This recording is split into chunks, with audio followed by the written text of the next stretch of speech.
Hello guys and welcome back to another episode of the Aston Villa Career Mode. This is episode number 13 and we do start today's episode off with a game against West Ham United in the Premier League. Looking to get the victory. We are currently in 7th position, as you can see. West Ham are 10 places behind us, so one would assume we should better get the win in this game. We are doing okay in the league so far. You can see it does say West Ham have a mountain to climb. We have actually got the best defensive record in the league still, which is quite impressive, although we are playing on professional.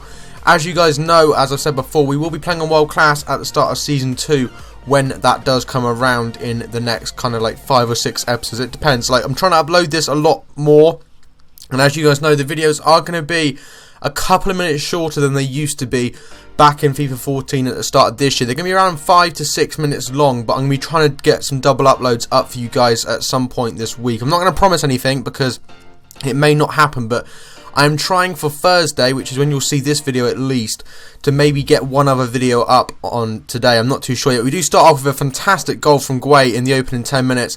The pass comes through from Carlos Sanchez. He gets onto the end of it, takes one touch and just powers it, goes straight past Winston Reid, the defender, and into the back of the net to make it 1-0 to Aston Villa. A very good start to the game, but West Ham do try and get themselves straight back in it with a lovely cross in. Thankfully, Mika Richards is there to clear. We do move on again. Clement Grenier with the Ronaldo chop gets taken down, or nearly taken down, should I say, and we do get awarded a free kick. I'm yet to change him to my free kick taker Grenier, but he is the guy who will be taking them. We hit it, and Adrian with a pretty poor attempt at a save, but he does manage to clear it nonetheless. Didn't feel there was that much power behind it to warrant such a ridiculous save, but again we do get a chance there.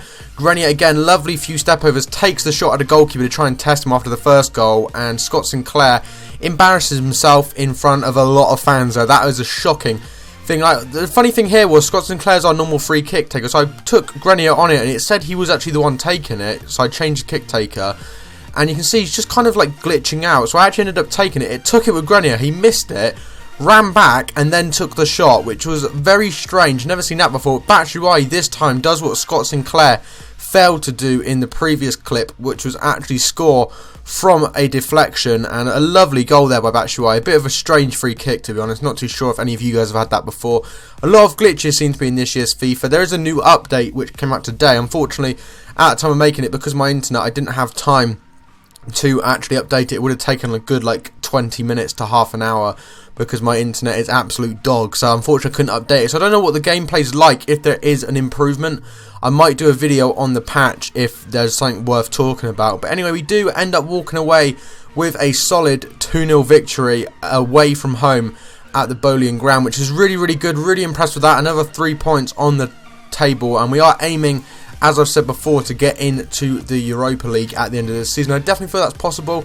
I feel if we get into the Champions League, we probably will end up getting battered. But we do see a game against Stoke. We get a win, 1-0, but we do actually end up, unfortunately, getting a red card to John Flanagan. We do a spot of player training as well, but we do end up going to the Etihad Stadium for a game against Manchester City. So really looking forward to this game. Hopefully it will give us a chance to see how well the team actually is going to perform. You know, we've done okay this season. I feel part of it is down to the difficulty. You guys do have to, you know, bear with me that I'm not very good at FIFA 16, and to be honest with you, I don't actually play this game at all when I'm not recording. Like, I've played about 25 games, if that, when I haven't been recording, and I haven't played in about 3 weeks. It's just mental. I don't really enjoy FIFA 16 this year, but I do enjoy making the content. That's what I want to point out. I do enjoy making the content and playing FIFA for videos, but playing FIFA just for the sake of playing FIFA for myself, I don't do that at all. I play other games,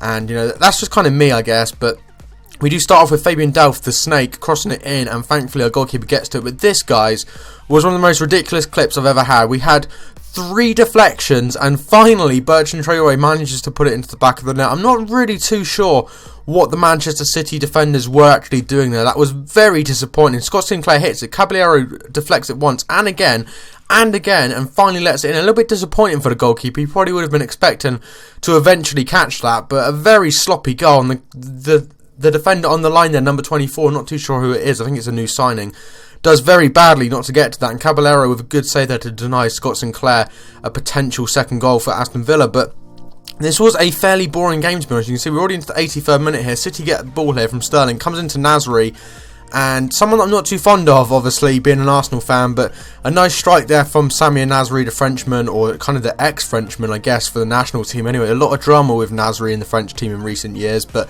a nice goal from him, the number 8, and it does end up ending a 1-1 draw, which isn't too bad, to be honest. We started off well, we got a very lucky goal, and I think Man City kind of deserved to get back into the game and at least grab a point from that, because to be honest, we didn't really deserve to win at all, and our goal was just very lucky, if anything counts. We do again another spot of player training, and this time finally someone goes up an overall in John Stones to 79. Obviously we got him to an 85 last year in the Fiorentina series, so I'm expecting something similar this series.